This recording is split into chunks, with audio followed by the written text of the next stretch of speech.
कि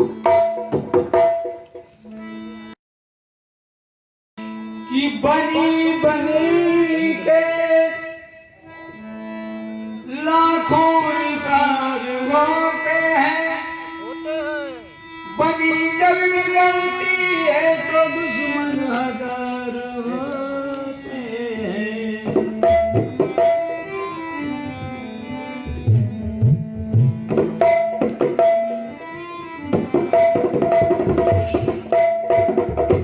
आइए, जब चल रहे थे,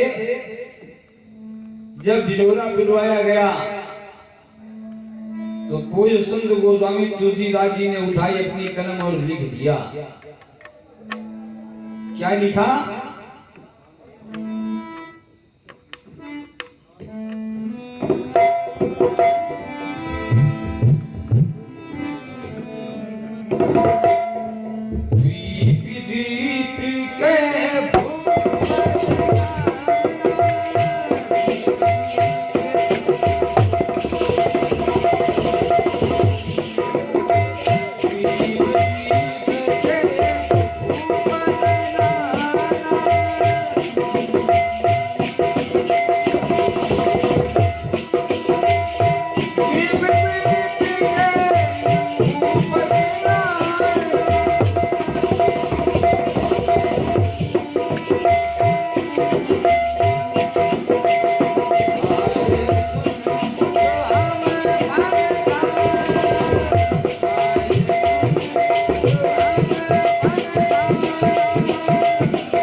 बड़े दूर देशों से राजा चले आ रहे हैं, लेकिन राजा हैं कैसे?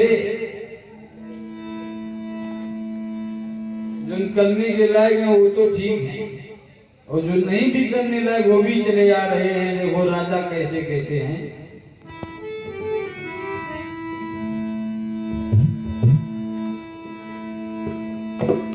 कैसन कैसन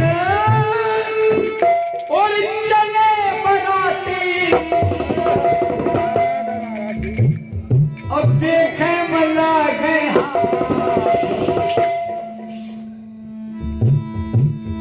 देखे मना गए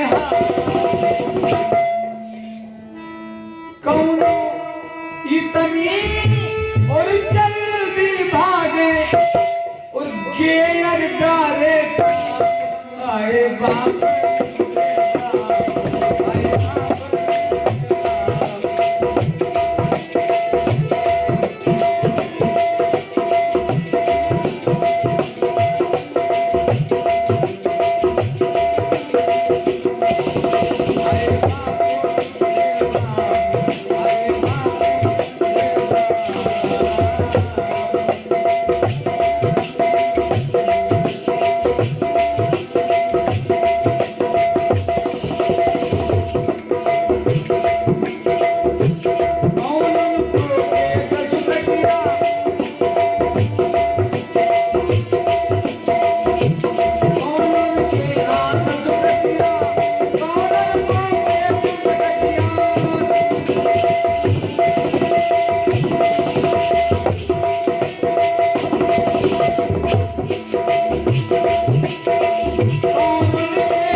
चले आए।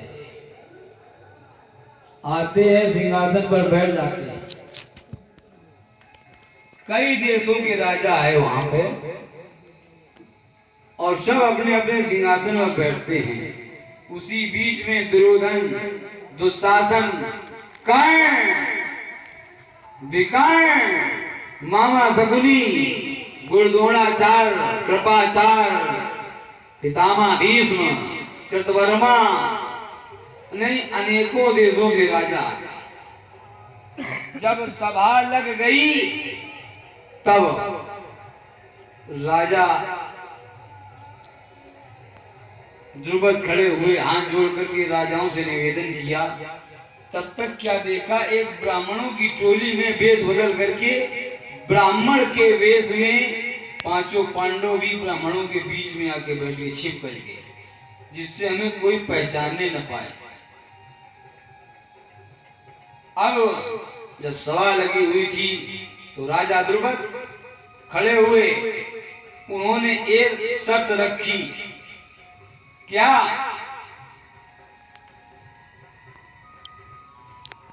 कि सभा के बीच मध्य में कढ़ाई में तेल रखा हुआ है और मछली ऊपर लटकी है। मछली का प्रतिबिंब यानी चित्र उस तेल में दिखाई पड़ रहा है, तो धनुआ ऊपर को तानेगा, लेकिन नजर उस तेल में होगी। उसको देख करके जो मछली की आंख भेज देगा, उसी के साथ मेरी पुत्री का विवाह होगा। जब ये कहा गया तो बड़े बड़े राजा अपनी बाजू को समेटने लगे। अभी जाते हैं, अभी मछली बेचते हैं, अभी सब कार हो जाएगा।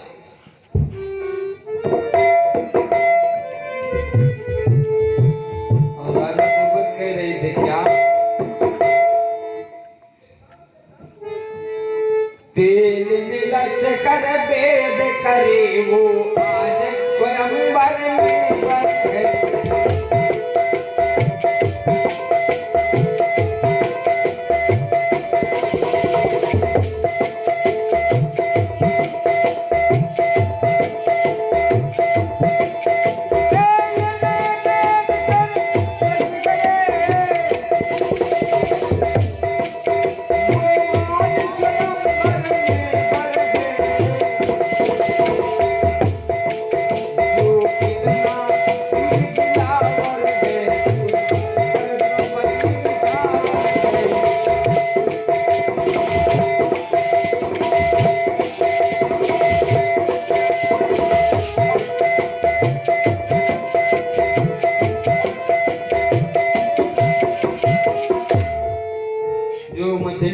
चित्र तेल में देख के मछली को भेजेगा, उसी के साथ में इसका विवाह होगा। बड़े बड़े राजा खड़े होते हैं, जाते हैं। अरे मछली भेजना तो एक और छोड़ दो, मछली भेजने के लिए जो धनुआ रखा था उसके पास जाते हैं, एक हाथ से पकड़ते हैं, दूसरे हाथ से पकड़ते हैं। कारण क्या है? वहां पर भैया बलराम और भगवान कृष्ण बैठे हुए और उन्हें ये पता है कि द्रौपदी क्या विवाह अर्जुन के साथ में होगा। तो जो राजा खड़े होते, अभिमानी राजा, उनका अभिमान चूर कर रहे हैं, किसी को बेचने नहीं दे रहे हैं। प्रभु अपने भक्तों को बहुत चाहते हैं। कि अर्जुन के साथ में विवाह बताया गया। दुर्योधन सोच रहा सब समाप्त हो गए और सब जीवित बैठे, हमारी बुआ के लड़के यहाँ पे।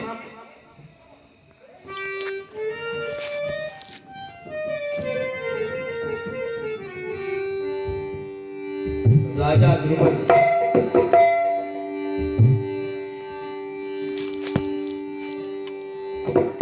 ने एक राजा को देखा, पहुंचा, बेचारा वो भी वापस आ गया।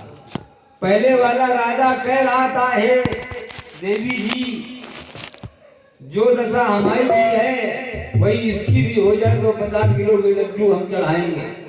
उसकी प्रार्थना मैया ने स्वीकार कर ली। पहले वाला गया, ऐसा लगा 440 वोल्ट का करंट कि बेचारा दूर गिरा गया, उठ करके बैठ गया। पहले वाला राजा हंस रहा है, बोले पहले हम ही को देख के लोग हंस रहे थे, अब आप दोनों को देख के हंसे, इनको इतने में सुख मिल रहा है।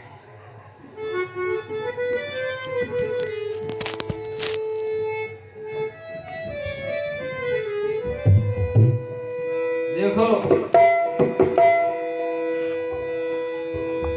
जब कोई कुछ नहीं कर पाया तो पितामह भीष्म खड़े हुए। पितामह भीष्म ने कहा,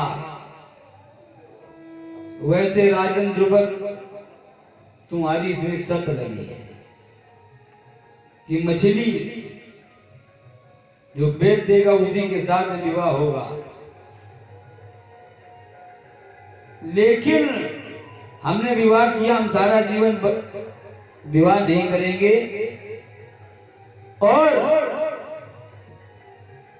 आपका आदेश मिल जाए तो मछली को हम बेच देंगे, लेकिन हमारे कहने से द्रौपदी का विवाह किससे होना चाहिए? दुर्योधन के साथ। तो बोले ठीक है, आप मछली बेच दें। तेल में आज्ञा पाते ही उठे भीष्म, क्षण भर में धनुष उठा।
ठीक है, आप मछली बेच दें और इनका विवाह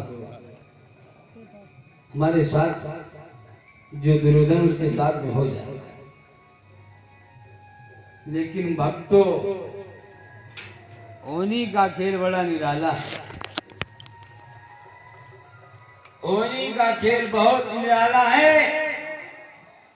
जैसे इन्होंने निशाना लगाना चाहे, घटना घट गई।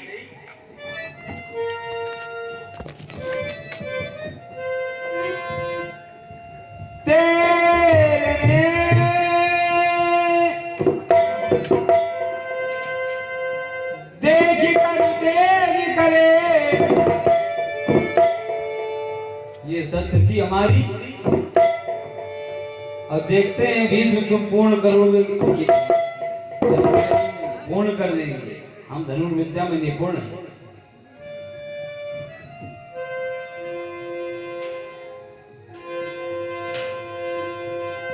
केवल धनुआ के उठते ही सामने शिखंड गुजर गया।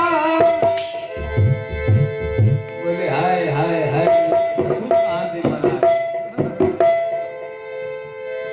आत्मा पर बैठा एक धक्का, बस धनुष हाथ से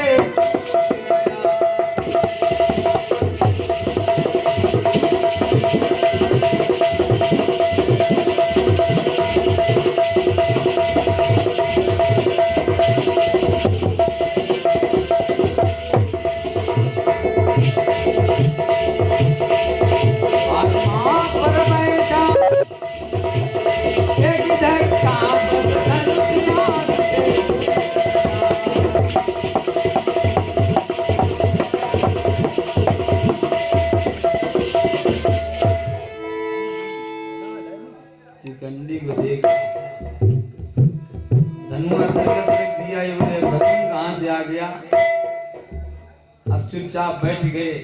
अब दुर्योधन कहाँ पहुंचा? गुरु द्रोणाचार्य के पास। जाओ गुरुवर मछली बेच दो जिससे इसका विवाह हमारे साथ हो जाए।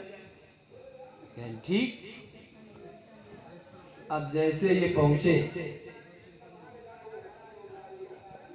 तो भगवान कृष्ण ने अपने सुदर्शन को आज्ञा दी कि तुम जाओ मछली के ऊपर चक्कर लगाओ, लेकिन हमको और अर्जुन को दिखाई पड़ना, किसी तीसरी को दिखाई नहीं पड़ना, आदर्श रूप में रहना।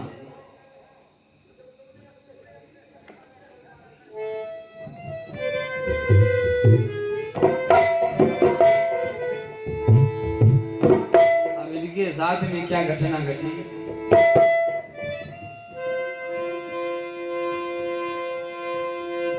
केवल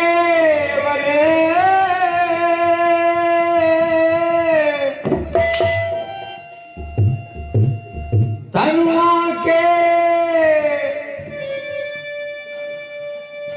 चलते ही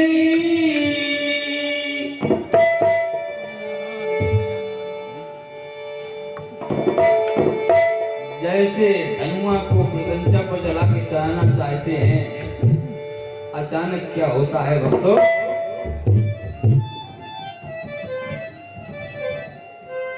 जब बाण चलाया गया यहाँ तो चक्र से टकराया है।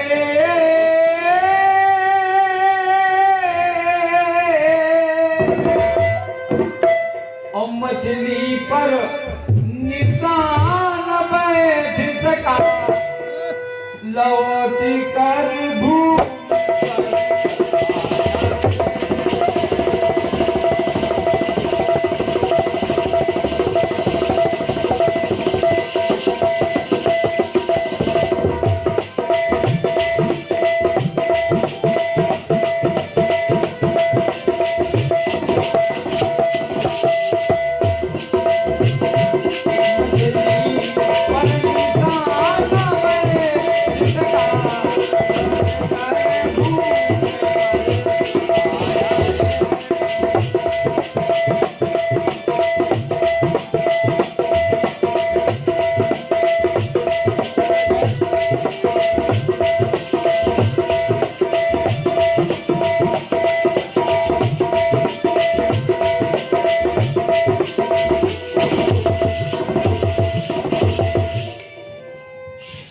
आवाज तो टन की हुई, लेकिन वो बाण चक्र में टकराया और किसी को दिखाई पड़ नहीं रहा। चक्र नीचे बैठ गए।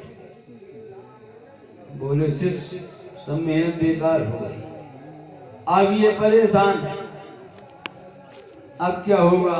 कर्ण के पास में जाए। कर्ण से जाके कहा, मित्र हमने तुम्हें अंग देश का राजा बनाया है, तुमने मेरा नमक खाया है, जब तुम्हारा किसी ने साथ नहीं दिया तो हमने तुम्हारा साथ दिया, आज वो दिन आ गया है, तुम मछली बेच दो।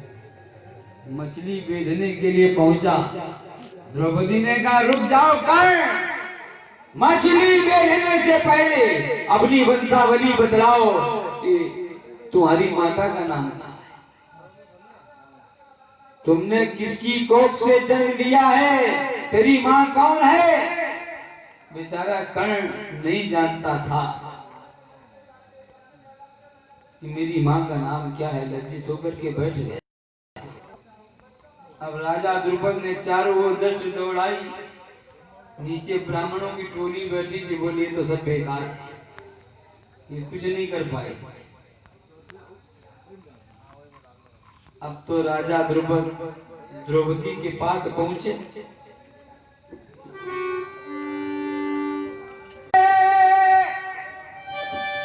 जो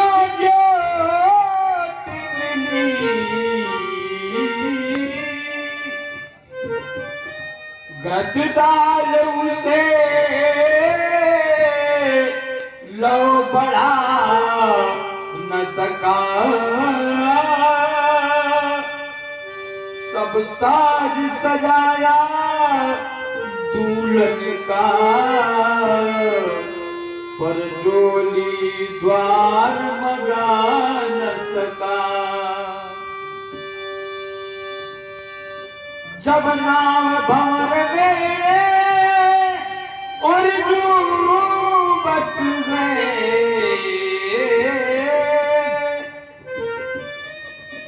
मन माझी का घबराता है,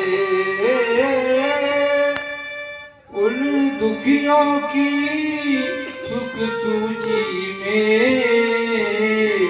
भगवान बुलाया जाता है। इसलिए बेटी, शुक्ल तुलसी माला डालो, शुक्ल तुलसी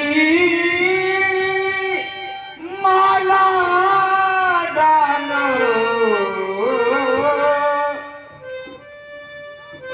नित पूजन ध्यान जमाना लिखा, निज वस्त्र तजो तुम गहनों के, तुमको बेटी बन जाना लिखा। दुर्योधन तो सामने है, लेकिन हमें जान पड़ता कि अर्जुन समाप्त हो चुका। यदि वो होता तो मछली बीत जाती, विवाह हो जाता। लेकिन अब तुम बलकर वस्त्र पहन लो और वन चली जाओ, वहीं पर पूरा पूजा आराधना करो।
ये धरा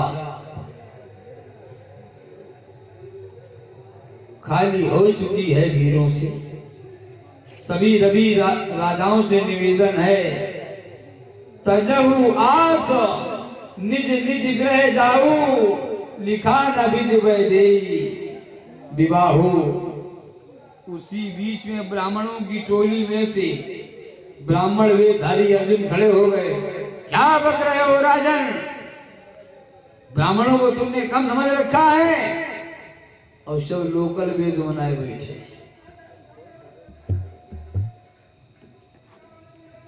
मछली हम बेचेंगे, हमें आदेश दो। राजा द्रौपद बोले, जब बड़े बड़े वीर क्षत्रिय कुछ नहीं कर पाए, तुम क्या करोगे? तुम तो एक भिक्षा मांगने वाले ब्राह्मण। अब अर्जुन अपनी ओर खींच रहे, वो ब्राह्मण जो नीचे बैठे तो अपनी ओर खींच रहे। कहां जा रहा? चुप, बैठ यहीं पर। जब बड़े बड़े कुछ नहीं कर पाए, तू क्या कर पाएगा? जैसे शब्द पड़ा धर्मराज युधिष्ठिर के कानों में, जो ब्राह्मण वेश में थे, बोले लड़ क्यों रहे हो? ये बोले अभी